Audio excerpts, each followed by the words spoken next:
Dear students and dear friends, बहुत बहुत स्वागत है अपने चैनल पॉलिटिकल साइंस एसबीएम में। मैं विकास।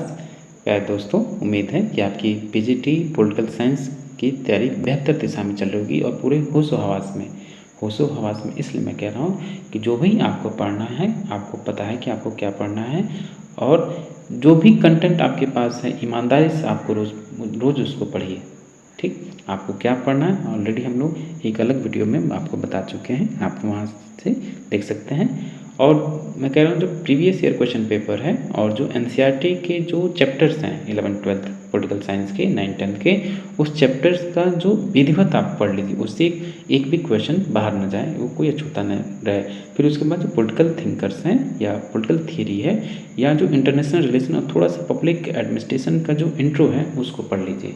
ठीक, तो आपकी तैयारी को और बेहतर और आपका सिलेक्शन सुनिश्चित कराने के क्रम में आज हम लोग जो पढ़ने वाले हैं, जो वेस्टर्न पॉलिटिकल थिंकर्स हैं यानी पाश्चात्य राजनीति विचारक, उसमें जो सबसे महत्वपूर्ण है और जो पॉलिटिकल जो फिलॉसफी है उसकी शुरुआत यहाँ से प्लेटो से होती है, तो प्लेटो को पढ़ने वाले हैं। और इससे पहले हम लोग कुछ विचारकों को पढ़ चुके हैं। जो भी इम्पोर्टेंट विचारक हैं उसको हम पढ़ रहे हैं, भारतीय राजनीतिक विचारक हो या आपके वेस्टर्न हो यानी पश्चिमी, उन सब में जो महत्वपूर्ण है उन्हीं को हम लोग पढ़ रहे हैं ताकि आपका लाभ हो सके और कम समय में ज़्यादा आपको लाभ मिल सके। तो आइए आज हम लोग पढ़ते हैं प्लेटो को। वही चलिए आगे बढ़ने से पहले आपसे वही पुराना एक घिसा पिटा रिक्वेस्ट है कि प्लीज़ आप चैनल को जल्दी से जल्दी सब्सक्राइब कर लीजिए और साथ ही बेल आइकन को प्रेस कर लीजिए और साथ ही वीडियो को लाइक करना ना भूलें। ठीक, और अपने दोस्तों में अधिक से अधिक शेयर भी कीजिए। किसी प्रकार का कोई दिक्कत हो आप कमेंट बॉक्स में कमेंट कर सकते हैं। अगर आपको पेड पीडीएफ की आवश्यकता है, ठीक, जिसमें तमाम मॉडल पेपर, तमाम प्रैक्टिस सेट के एमसीक्यू, पॉलिटिकल थ्योरी का सेक्शन, आईआर का, कॉन्स्टिट्यूशन का, कंपैरेटिव का और पॉलिटिकल थिंकर से संबंधित जितने एमसीक्यूज हैं वो आपको अवेलेबल होंगे। और जितने प्रैक्टिस सेट हैं, मॉडल पेपर हैं, सॉल्व पेपर हैं और जो 5 ऑप्शन वाले जो मॉडल पेपर हैं वो भी आपको अवेलेबल होगा। इतना कंटेंट मिलेगा और आप इस मोबाइल नंबर पे व्हाट्सअप कर सकते हैं। ठीक, चलिए जल्दी से आज प्लेटो पढ़ते हैं। ये टॉपिक थोड़ा सा बड़ा होगा, इसकी वजह से वीडियो भी थोड़ा लंबा होगा, इस वजह से आप धैर्य बना के देखते रहें। और ये पुस्तक मैं बता दे रहा हूँ राजेश मिश्रा सर की पुस्तक है और बेहद डिमांडेबल है। पॉलिटिकल साइंस की कोई सब स्टूडेंट अगर है तो उसके पास एक किताब होनी ही चाहिए। ये किताब जो है रिवीजन के लिए है। अगर आपने पढ़ लिया तो रिवीजन के लिए किताब बेहतर है, लेकिन इसके पढ़ने से पहले तमाम आपके जो टॉपिक्स हैं इसमें जो भी हर सेक्शन है, तमाम जितने भी सेक्शन उनसे रिलेटेड आपको एक बुक किताब अवश्य पढ़ी होनी चाहिए। ठीक, तो लेकिन फिर भी आप रिवीजन के तौर पे इसको ले सकते हैं, हम लोग रिकमेंड करते हैं इसको। और वैसे भी पॉलिटिकल साइंस की प्रत्येक स्टूडेंट के पास ये किताब होती ही है। चलिए शुरुआत करते हैं। तो प्लेटो का जन्म, सबसे पहले इनका जो टेन्यूर है चलिए उसको देख लेते हैं। इनका जन्म 428 ईसा पूर्व में हुआ इन बीसी में और 347 बीसी में इनकी डेथ हो गई, यानी 400 इनका कार्यकाल जो 428 ईसा पूर्व से लेकर 347 ईसा पूर्व तक। चलिए, प्लेटो प्राचीन यूनानी राजनीतिक दार्शनिक हैं। ये कहाँ के हैं? यूनान के हैं प्लेटो, जिसे प्राचीन राजनीतिक दर्शन का पिता कहा जाता है। क्या याद रखिएगा? जिसे प्राचीन राजनीतिक दर्शन का, पॉलिटिकल फिलॉसफी का जनक कहा जाता है या पिता माना जाता है। लेकिन पॉलिटिकल साइंस का जनक जो है अरस्तु है। दोनों प्रश्नों में कंफ्यूज मत होइएगा, क्योंकि प्रश्न आपसे कई बार पूछेगा, टीआरई 1 में भी टीआरई 2 में भी, इन दोनों से संबंधित एक प्रश्न जरूर आता है। प्लेटो का जन्म 428 ईसा पूर्व एथेंस में, जो कि यूनान में हुआ था। इसका वास्तविक नाम एरिस्टोक्लेस था। प्लेटो की उपाधि उसे सुकरात ने दी थी। सुकरात इनके गुरु थे और सुकरात हैं प्लेटो के गुरु हैं और अरस्तु के गुरु प्लेटो हैं। यानी ये चीज़ आपको भी याद करना चाहिए। ये पूछा है कि अरस्तु के गुरु कौन थे? टीआरई 1 का प्रश्न है। क्वेश्चन नंबर, मैं बार क्वेश्चन पे आ रहा हूँ। प्लेटो की सबसे महत्वपूर्ण रचना कौन सी है? तो है द रिपब्लिक। आपको याद होना चाहिए प्लेटो की सबसे महत्वपूर्ण रचना द रिपब्लिक है। इसके अतिरिक्त प्लेटो ने the Statesman and the Laws नामक ग्रंथ लिखे हैं, जो आदर्श राज्य की बजाय व्यावहारिक राज्य की व्याख्या करते हैं। प्लेटो ने अपनी किताब प्लेटो में सुकरात को दिए गए विश्व के दौरान वार्तालाप का उल्लेख किया है। ठीक, याद रखिएगा जो भी किताबें उसकी डायलॉग मेथड में लिखी गई हैं। खासकर रिपब्लिक, इसमें ये आदर्श राज्य की बात करता है और इसमें ये असफल हो गया तो द लॉज नामक पुस्तक में आदर्श राज्य के बजाय व्यवहारिक राज्य की व्याख्या करता है। ये भी आपको याद रखना है, किस पुस्तक में आदर्श राज्य की बात करता है और किस पुस्तक में व्यवहारिक राज्य की व्याख्या करता है, ये भी आपको याद रखना है। प्लेटो के आदर्श राज्य की जनसंख्या कितनी है, ये तो प्रश्न पॉलिटिकल साइंस का कॉमन सब बनता है, आपको याद ही होना चाहिए कि प्लेटो आदर्श राज्य की जनसंख्या 5040 बताता है और रूसो के अनुसार वो 10,000 है। ठीक, ये भी याद रखना है आपको। प्लेटो की अध्ययन पद्धति दार्शनिक या निगमनात्मक अध्ययन पद्धति है, ये भी याद रखना है। प्लेटो ने राजनीतिक शास्त्र को नैतिकता का एक भाग माना है। निगमनात्मक पद्धति क्या होती है, तो सामान्य से विशिष्ट की ओर या समष्टि से व्यष्टि की ओर निष्कर्ष निकालना। आगमनात्मक पद्धति विशिष्ट से समष्टि की ओर निष्कर्ष निकालना है। स्टेट्समैन में सर्वोत्तम संभावित राज्य का उल्लेख किया गया है प्लेटो के द्वारा स्टेट्समैन में। ठीक, ये आपको याद रखना है।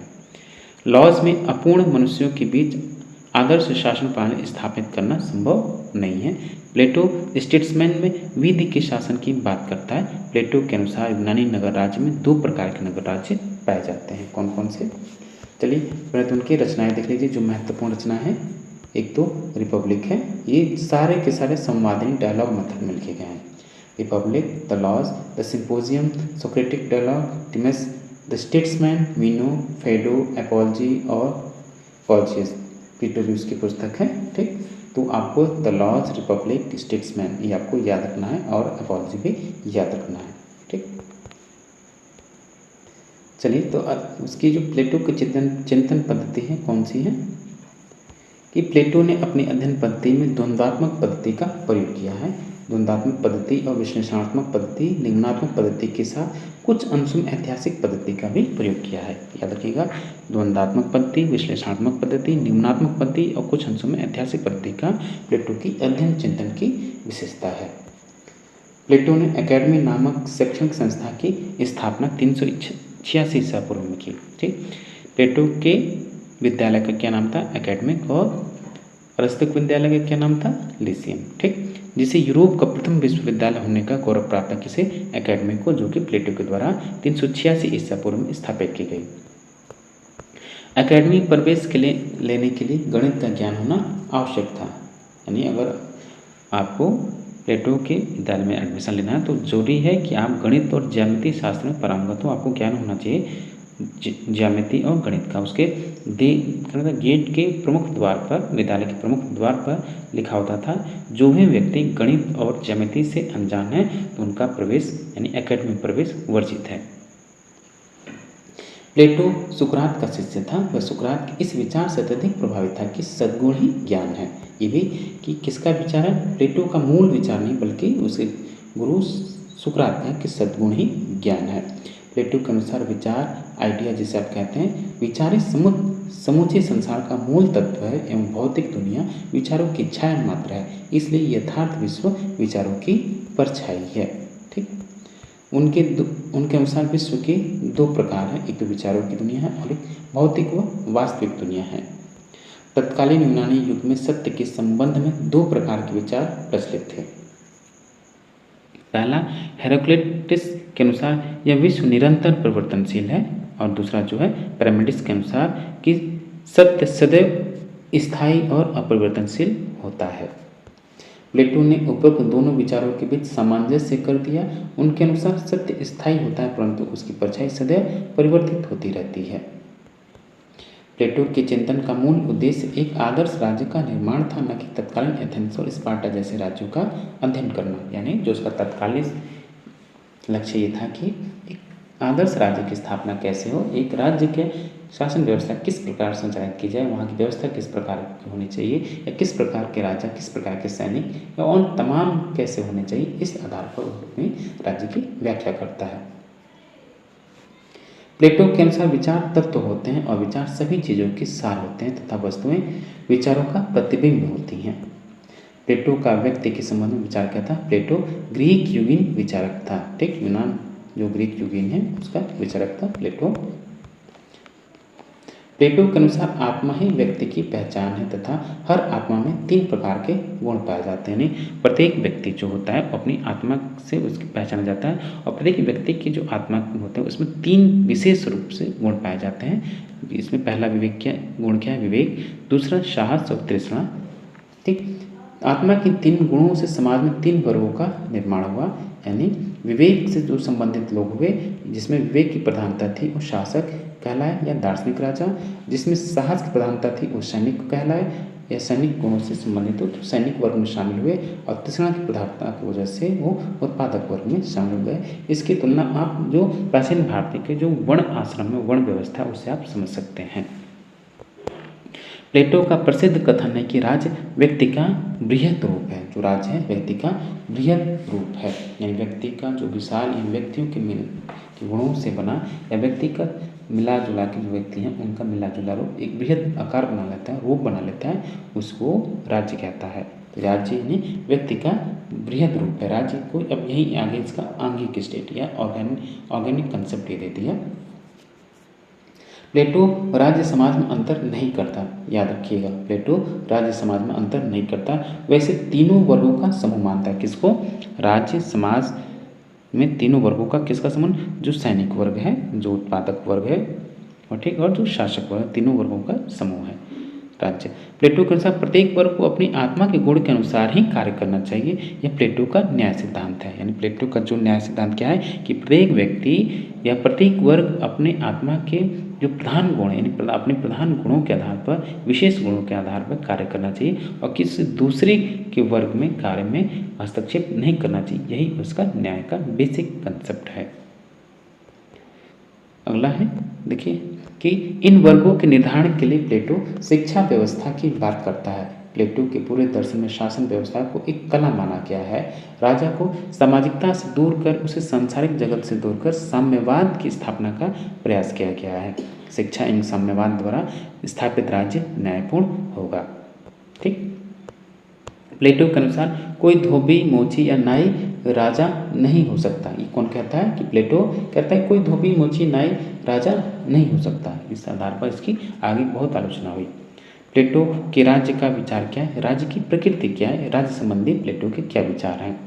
प्लेटो द रिपब्लिक में आदर्श राज्य की व्याख्या करता है, किसी जो कि वास्तविक राज्य का नहीं। यानी शासक किस प्रकार का होना चाहिए, राज्य किस प्रकार का होना चाहिए, एक वो कल्पना करता है, आदर्श राज्य की स्थापना की बात करता है, लेकिन व्यवहारिक रूप में या वास्तविक राज्य की स्थापना की बात नहीं करता है। उसके अनुसार राज्य का निर्माण ओक के वृक्ष से नहीं होते बल्कि व्यक्तियों के चरित्र से होता है। प्लेटो कहता है कि राज्य में का जो निर्माण होता है, राज्य में जो ऊंचे ऊंचे बलूत के पेड़ या ओक के वृक्ष हैं या ऊंचे ऊंचे पहाड़ियों से नहीं होता, बल्कि उसमें निवास करने वाली जो जनता है उसके गुणों से होता है। बेहद महत्वपूर्ण कोट है। ठीक, ये आपको याद रखना चाहिए। ये कोट आपका प्लेटो का है। राज्य की प्रकृति आंगिक एवं जैविक या स्वाभाविक है। प्लेटो ने राज्य की अपेक्षा राज्य प्राथमिकता दी है। याद रखिएगा, सॉरी मैं थोड़ा सा, राज्य की प्रकृति आंगिक है, जैविक है, स्वाभाविक है। प्लेटो ने व्यक्ति की अपेक्षा राज्य को प्राथमिकता दी है। यानी जो व्यक्ति को गौण माना और राज्य को प्रमुख माना है प्लेटो ने। ठीक, प्रकृति आंगिक मतलब क्या होता है कि जब राज्य को आप व्यक्ति के रूप में देखते हैं या किसी अंग के रूप में देखते हैं या उसमें एक जीवधारी के रूप में देखते हैं तो वही उसका ऑर्गेनिक, टेलिलॉजिकल या इसी को सुदेशात्मक प्रणाली, सुदेशात्मक विधि भी या विचार भी बोलते हैं। ठीक, यही है स्वाभाविक व्याख्या। रिपब्लिक के प्रधान पात्र कौन से? पोलेमार्कस, एंडोमिटस और ग्लाइकोन। ठीक, राज्य की उत्पत्ति कैसे हुई जरा देखिए। राज्य एक प्राकृतिक संस्था है। यानी याद रखिएगा, राज्य का निर्माण इसके द्वारा कि न तो किसी देवता के द्वारा, नहीं समझौते के द्वारा किया गया, बल्कि ये स्वतः स्फूर्त है, स्वतः निर्मित है, प्रकृति द्वारा निर्मित है, प्राकृतिक है ये। ठीक, यह विकास का परिणाम है। जो राज्य एक प्राकृतिक संस्था है, इसका जो निर्माण हुआ विकास के अनुसार हुआ, विकास धीरे धीरे क्रम के अनुसार इसका विकास हुआ, तो इसे प्राकृतिक संस्था की संज्ञा देता है प्लेटो। ये स्वाभाविक संस्था है। प्लेटो के अनुसार राज्य नैतिक है। प्लेटो राज्य में विधि और दंड को कोई स्थान प्राप्त नहीं है। देखिए इसी में कितनी बातें आ गई कि राज्य एक प्राकृतिक संस्था है। कौन कहता है? प्लेटो। यह विकास का परिणाम है, न कि किसी दैव उत्पत्ति या समझौते का या ऐतिहासिक का। ठीक, ये मात्र क्या है? विकास का परिणाम है। और याद रखिए ये स्वाभाविक संस्था है। ये भी राज्य नैतिक है, ये तमाम चीज़ आपको याद रखना चाहिए। प्लेटो का राज्य नैतिक इसलिए है क्योंकि वह एक दार्शनिक राजा द्वारा शासित होता है जो वास्तविकता को देखता है। प्लेटो की शासन प्रणाली विवेकशील अधिनायकवाद कहलाती है। ठीक, इसके शासन प्रणाली को क्या कहते हैं? विवेकशील अधिनायकवाद। प्लेटो का न्याय सिद्धांत सबसे महत्वपूर्ण है। प्लेटो के अनुसार प्रत्येक व्यक्ति को अपना अपना हक दिलाना ही न्याय है। प्रत्येक व्यक्ति को अपना अपना हक ही दिलाना न्याय है प्लेटो के अनुसार न्याय सिद्धांत व्यक्ति की आत्मा का गुण है। न्याय सिद्धांत क्या है? जो व्यक्ति की आत्मा का गुण क्या है, यानी प्रत्येक व्यक्ति में एक विशेष प्रधान गुण की विशेषता होती है, जैसे विवेक, शौर्य, साहस या तृष्णा। विवेक के जो प्रधान लोग होंगे वो दार्शनिक बनेंगे, दार्शनिक राजा बनेंगे। और जो आपके शौर्य साहस से संबंधित होंगे वो सैनिक वर्ग में शामिल होंगे। और जो तृष्णा या क्षुधा से संबंधित हैं वो लोग किस में शामिल होंगे? उत्पादक वर्ग में। और प्रत्येक वर्ग अपने अपने द्वारा निर्धारित कर्म करे और अपने वर्गों के आधार पर या विशेष गुणों के आधार पर या आत्मा गुणों के आधार पर प्रत्येक व्यक्ति को अपना कर्म करना चाहिए और दूसरे के मार्ग में या उनके कर्म में बाधा नहीं करना चाहिए। यही उसका न्याय का बेसिक निचोड़ है। प्लेटो प्रथमतः तत्कालिक यूनान में समाज में प्रचलित न्याय सिद्धांत का खंडन करता है, जिसका प्रतिपादन सोफिस्ट, पॉलीमार्कस, थ्रेसिमेकस या ग्लूकोन ने किया था। ठीक, सब न्याय का सिद्धांत देने से पहले रिपब्लिक जो आपका प्लेटो है, जो यूनान में जो तत्कालिक जो प्रचलित न्याय व्यवस्था था उसका खंडन किया, जिसका प्रतिपादन किसने किया? सोफिस्ट, पॉलीमार्कस, थ्रेसिमेकस, ग्लूकोन, ये सब थे। प्लेटो ने समाज शैली में रिपब्लिक लिखते हुए न्याय की सोफिस्ट धारणा का पूर्णतः खंडन किया है। बार्कर के अनुसार प्लेटो ने व्यक्तिवादी, अणुवादी एवं भौतिकवादी न्याय की मान्यता का पूर्णतः खंडन किया। सोफिस्ट विचारक मूलतः भौतिकवादी, पुख्तावादी विचारक थे, ये भी आपसे पूछा जाता है।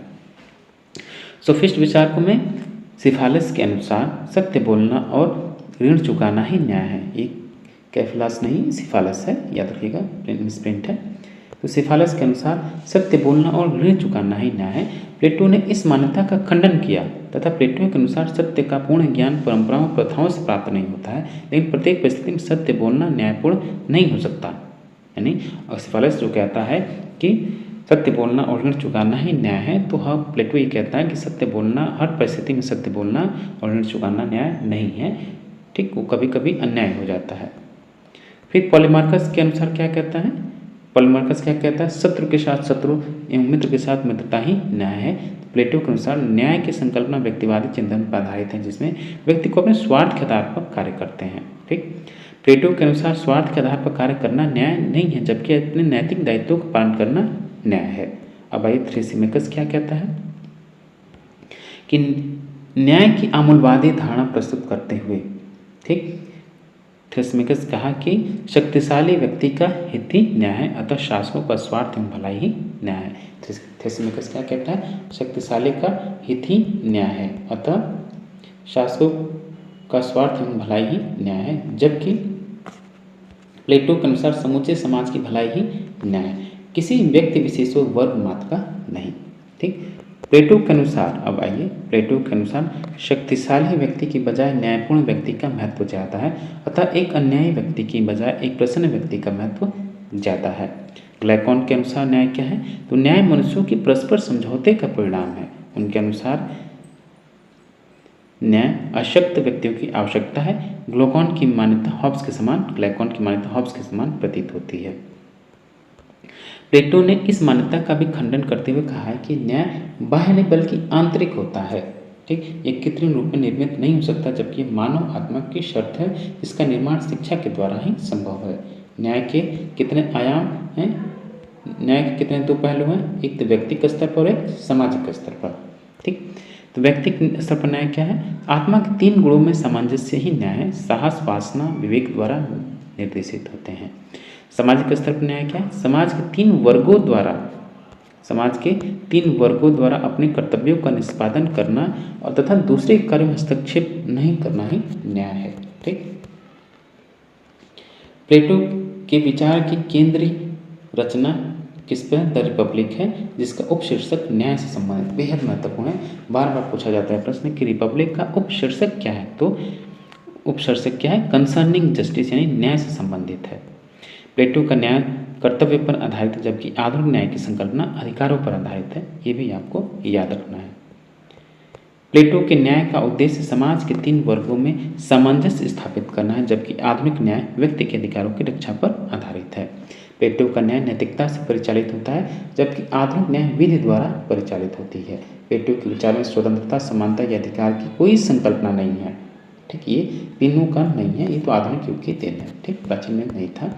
प्लेटो द्वारा रिपब्लिक में बताया गया सरकार के विभिन्न रूप हैं, यानी प्लेटो रिपब्लिक में सरकार के विभिन्न रूप बताता है। कौन कौन से? एक तो अभिजात तंत्र, सैनिक तंत्र, धनिक तंत्र, प्रजातंत्र और निरंकुश तंत्र। कितने प्रकार की शासन प्रणाली बताता है? प्लेटो ने लोकतांत्रिक शासन प्रणाली को शासन का भ्रष्ट रूप माना है, सबसे भ्रष्ट वो डेमोक्रेसी को मानता है। उसके अनुसार राजतंत्रीय शासन प्रणाली सर्वोत्तम है, ये भी आपको याद रखना है। प्लेटो के अनुसार शासन एक कला है। ठीक, उसने दार्शनिक राजा का समर्थन किया है। सबाइन ने प्लेटो के दार्शनिक राजा को प्रबुद्ध अधिनायकवाद कहा है। रेशनल, ठीक, या प्रबुद्ध या तार्किक अधिनायकवाद इसी को बोलते हैं। किसने कहा? सबाइन ने कहा। विधि यानी कानून क्या है प्लेटो के हिसाब से? प्लेटो के अनुसार दार्शनिक राजा का विवेक किसी भी विधि या अध्यादेश से ज़्यादा महत्वपूर्ण है। प्लेटो ने विधि को अज्ञात माना है। विधि को अज्ञान माना है। प्लेटो ने विधि को अज्ञान माना है। राजा का विवेक ही विधि से ज़्यादा महत्वपूर्ण है, सॉरी, विधि से ज़्यादा महत्वपूर्ण है उसका विवेक। उसने गुफा की उपमा का प्रयोग करते हुए कहा है कि व्यक्ति गुफा में रहता है, वह आग के प्रकाश को ही वास्तविक प्रकाश मानने लगता है, जबकि वास्तविक प्रकाश सूर्य का प्रकाश है। इसलिए प्लेटो ने परंपरा, प्रथा एवं विधि सभी को अज्ञान माना है। देखिए कितनी बड़ी बात उसने कहा। प्लेटो ने अपनी बाद की रचना यानी रिपब्लिक के बाद द स्टेट्समैन और द लॉज में विधि के महत्व को स्वीकार कर लिया, लेकिन प्लेटो ने अपनी सबसे महत्वपूर्ण रचना द रिपब्लिक में विधि और दंड का उल्लेख नहीं किया। प्लेटो ने द रिपब्लिक में विधि की बजाय शिक्षा पर बल दिया तथा दंड की बजाय साम्यवाद पर ज़्यादा महत्व दिया उसने। ठीक, प्लेटो के विचार में राज्य एवं समाज में कोई अंतर नहीं है।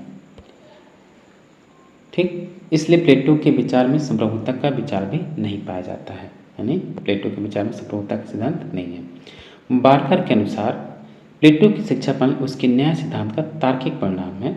रूसो ने द रिपब्लिक को शिक्षा पर लिखा गया सर्वश्रेष्ठ ग्रंथ माना।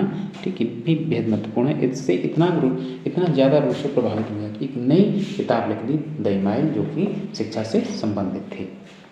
बार्कर के अनुसार द रिपब्लिक मानव जीवन के संपूर्ण दर्शन की विवेचना का प्रयास है। यह केवल शिक्षा या मनोविज्ञान या दर्शन पर रचना मात्र नहीं है। प्लेटो ने शिक्षा का उद्देश्य बताते हुए कहा कि अज्ञान से ज्ञान, अंधकार से प्रकाश की ओर यात्राएं शिक्षा है। शिक्षण के चरण, शिक्षा के चरण कौन कौन से, आप ये भी याद कर लीजिए। प्राथमिक शिक्षा तो जो 10 वर्ष से 20 वर्ष तक की होगी तथा इसमें संगीत एवं व्यायाम की शिक्षा की विषय वस्तु होंगी। द्वितीय चरण की शिक्षा जो है 20 से 30 वर्ष के बीच होगी, जिसमें गणित, ज्योतिष, ज्यामिति की शिक्षा दी जाएगी। शिक्षा का तृतीय चरण 30 से 35 वर्ष का होगा, जिसमें दर्शन शास्त्र की शिक्षा दी जाएगी। ठीक, कार्य का विभाजन एवं विशेषीकरण। ठीक, जो शिक्षा के प्रथम चरण में असफल होगा उसे उत्पादन का कार्य सौंपा जाएगा, यानी जो 20 वर्ष में मतलब कि असफल होगा वो उसे क्या किया जाएगा, उत्पादन में कार्य में लगाया जाएगा। जो शिक्षा के तृतीय चरण में असफल होगा, 30 उम्र की असफल होगा, उसमें सैनिक माना जाएगा। और जो शिक्षा के सभी चरण में सफल होगा वो दार्शनिक राजा होगा। ठीक, 35 वर्षों की शिक्षा के बाद 15 वर्ष का प्रशिक्षण दार्शनिक राजा को दिया जाएगा। ठीक, शिक्षा के द्वारा सभी के कार्यों का विभाजन होगा, जिससे सभी अपने कार्यों में विशेषज्ञ होंगे, जिससे समूचे समाज का भला होगा। प्लेटो के राज्य को मूलतः एक विश्वविद्यालय कहा गया जो शिक्षा प्रदान करने की संस्था है। अब उसका बेहद महत्वपूर्ण टॉपिक है साम्यवाद या कम्युनिज्म। ठीक, प्लेटो का प्रसिद्ध कथन है कि यूनानी नगर राज्य छोटे छोटे नगर राज्य थे, लेकिन इसका भी विभाजन 2 प्रकार में था। नगर राज्यों में था क्या, पहला अमीरों का राज्य, दूसरा गरीबों का राज्य। प्लेटो ने साम्यवाद का उद्देश्य शासक वर्ग को संपत्ति और परिवार के मोह से मुक्त रखना था, जिससे वे अपने उद्देश्यों को बिना किसी बाधा के पूरा कर सकें।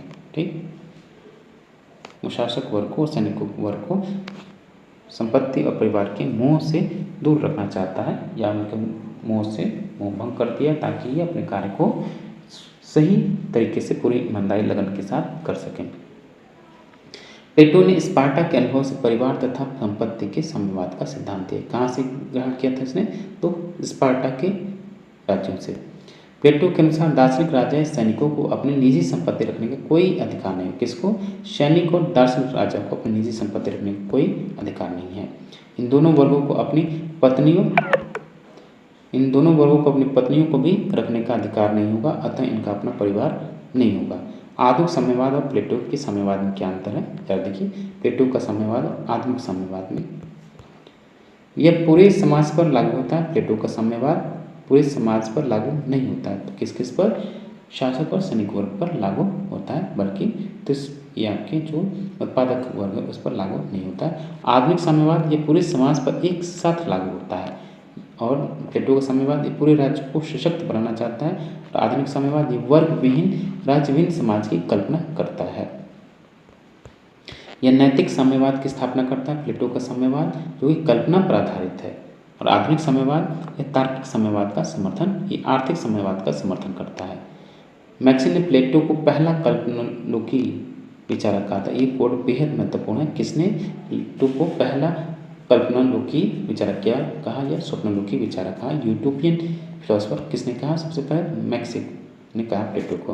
प्लेटो सबसे पहला व्यवस्थित राजनीतिक सिद्धांतकार है। व्यवस्थित राजनीतिक सिद्धांतकार, राजनीतिक विज्ञान का जनक नहीं, पॉलिटिकल फिलॉसफी का जनक है। प्लेटो की आलोचना कार्ल पॉपर ने अपनी रचना the open society and its enemies, बेहद महत्वपूर्ण रचना है। टीयर 1 टीयर 2 दोनों का प्रश्न है। किसकी पुस्तक है? कि द ओपन सोसाइटी एट्स एनिमीज, तो कार्ल पॉपर की रचना है। में प्लेटो मुक्त समाज का शत्रु कहा है। किसने? कार्ल पॉपर ने प्लेटो को मुक्त समाज का शत्रु कहा। कार्ल पॉपर के अनुसार प्लेटो, हीगल और मार्क्स मुक्त समाज के शत्रु हैं, मुक्त समाज के शत्रु हैं। कार्ल पॉपर कहता है प्लेटो, हीगल और मार्क्स तीनों ही इस साम्यवाद और खासकर प्लेटो और मार्क्स जो है साम्यवाद से संबंधित है और हीगल भी वो थोड़ा सा प्लेटो से क्या प्रभावित है, इसलिए इन तीनों को मुक्त समाज के शत्रु कहता है। Open society and its enemies Karl Popper की बेहद महत्वपूर्ण रचना है, इसलिए प्लेटो को सर्वाधिकारवाद का दार्शनिक प्रणेता कहा जाता है। मैक्सी ने प्लेटो को पहला कल्पनालोकी विचारक कहा है। किसने? स्वप्नलोकी विचारक किसने कहा? मैक्सी ने कहा। हन्ना अरेंट ने प्लेटो को फांसीवाद का दार्शनिक प्रेरक माना है। प्लेटो और फांसीवाद, कार्ल पॉपर ने प्लेटो को पहला फांसीवादी विचारक कहा। प्लेटो और फांसीवाद में कई समानताएं और असमानताएं हैं। समानताएं क्या हैं? कि प्लेटो और फांसीवाद दोनों राज्यों को नैतिक व सर्वशक्तिमान संस्था मानते हैं। दोनों का यह मानना है कि राज्य ही व्यक्ति की सबसे बेहतर भलाई कर सकता है। फांसीवादी राज्य में विधि और संविधान पर कोई प्रतिबंध नहीं है। प्लेटो ने भी स्पष्ट कहा है कि दार्शनिक राजा का विवेक किसी भी विवेक या अध्यादेश से महत्वपूर्ण होता है।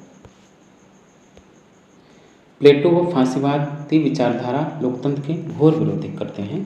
प्लेटो के विचार में स्वतंत्रता, अधिकार और समानता की संकल्पना विद्यमान नहीं है। फांसीवादी भी यही मानते हैं। प्लेटो के आदर्श राज्य में शिक्षा व साहित्य पर नियंत्रण किया जाएगा। फांसीवादी राज्य भी नियंत्रित करते हैं। और असमानताएं जरा देखिए, प्लेटो के अनुसार विवेक व्यक्ति का सबसे महत्वपूर्ण गुण है। विवेकशील व्यक्ति ही राजा हो सकता है, जबकि फांसीवादी व्यक्ति को भावुक प्राणी मानते हैं। दार्शनिक राजा का शासन विवेक, सत्य और न्याय पर आधारित है, जबकि फांसीवाद में शासन धूर्तता, फरेब और चालाकी के द्वारा किया जाता है। प्लेटो के विचारों में स्वतंत्रता व समानता अंतर नहीं थे, जबकि फांसीवादी विचारक स्वतंत्रता और समानता को बिल्कुल नहीं मानते हैं। प्लेटो ने महिलाओं को भी सरकार वर्ग में शामिल किया, जबकि फांसीवादी महिलाओं को बच्चा पैदा करने की मशीन मानते हैं। प्लेटो के विचारों में उग्र राष्ट्रीयता बिल्कुल नहीं, जबकि फांसीवादी उग्र राष्ट्रीयता के धूर्त समर्थक हैं। प्लेटो ने एक आदर्श राज्य की कल्पना की तथा उसका सैद्धांतिक विश्लेषण किया, जबकि फांसीवादी मुद्दा एक अवसरवादी विचारधारा है। अब आइए लास्ट में इसका निष्कर्ष देखते हैं। प्लेटो की फांसीवाद से समानताएं अपवादिक हैं। प्लेटो का दर्शन सत्य, विवेक, न्याय एवं सौंदर्य का पर्याय है, जबकि फांसीवादी विचारधारा हिंसा, सत्य, चालाकी व धूर्तता का दूसरा नाम है। अतः प्लेटो और फांसीवाद दोनों विपरीत हैं, दोनों में कोई समानता नहीं है। ठीक, प्लेटो के संबंध में लिखी गई श्रेष्ठ रचनाएं कौन कौन सी हैं? अर्नेस्ट बार्कर ने लिखा ग्रीक पॉलिटिकल थियरी, प्लेटो एवं उसके प्रवर्ती अर्नेस्ट बार्कर, प्लेटो एवं अरस्तु के राजनीतिक विचार, बर्नार्ड बोसान के कंपेनियन टू प्लेटोज रिपब्लिक और R.L. Nettleship lectures on the Republic. तो प्यारे दोस्तों, ये था आपका जो प्लेटो है उससे जो पॉलिटिकल फिलॉसफी है, पाश्चात्य राजनीतिक विचारकों में प्लेटो को हमने पढ़ा और आगे हम अगले वीडियो में अरस्तु को पढ़ेंगे। तो आप तैयारी करते रहिए। हम लोग लगातार अलग अलग सेक्शन वाइज को political theory, Indian political thinkers को भी पढ़ रहे हैं कुछ, और वेस्टर्न पॉलिटिकल्स को भी कुछ पढ़ चुके हैं, और आगे भी हम लोग ऐसे ही करेंगे। जो भी आपके लिए बेटर होगा हम लोग उसको पढ़ाने का प्रयास करेंगे। ठीक, आप मगन होकर लगन से पढ़िए, एकदम शांति से पढ़िए, चित्त को स्थिर कीजिए, ध्यान को स्थिर कीजिए और एकदम पूरे जोश और होश के साथ पढ़िए। आपका सिलेक्शन तय होगा। ईमानदारी से पढ़ेंगे, बिल्कुल आपका सिलेक्शन होगा। Thank you for watching. मिलते हैं नेक्स्ट वीडियो में। और हाँ, चलते फिर से रिक्वेस्ट है, प्लीज़ चैनल को जरूर सब्सक्राइब करें, शेयर कीजिए, वीडियो को जरूर लाइक कीजिए। Thank you for watching.